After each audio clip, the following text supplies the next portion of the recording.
जहां पूरी दुनिया अमेरिका, इजराइल और ईरान के बीच बढ़ते तनाव के बीच युद्ध विराम की उम्मीद कर रही थी, वहीं हालात ने अचानक खतरनाक मोड़ ले लिया है।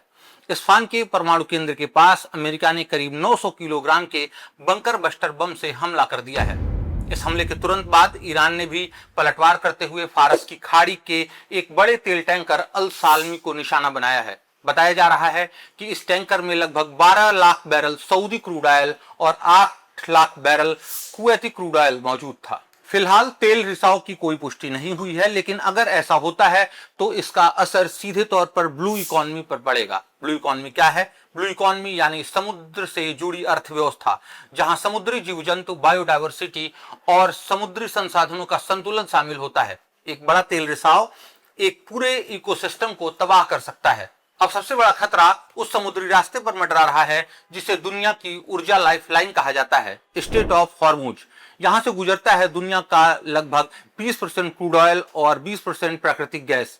अगर यह रास्ता बंद होता है तो भारत, चीन, यूरोप और सभी बड़े देशों में ऊर्जा का संकट गहराना तय है। स्थिति तब और गंभीर हो जाती है जब ईरान एनपीटी से बाहर निकलने पर विचार कर रहा है।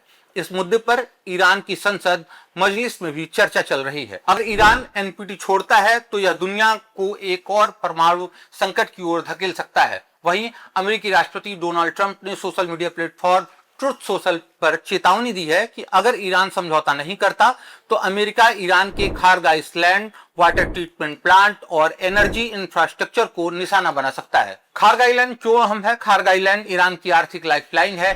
यहीं से देश का बड़ा हिस्सा तेल एक्सपोर्ट होता है।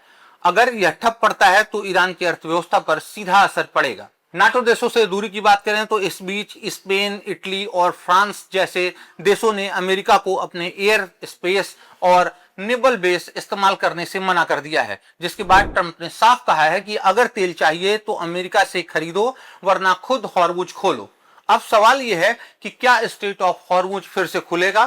क्या ईरान एनपीटी से बाहर होगा?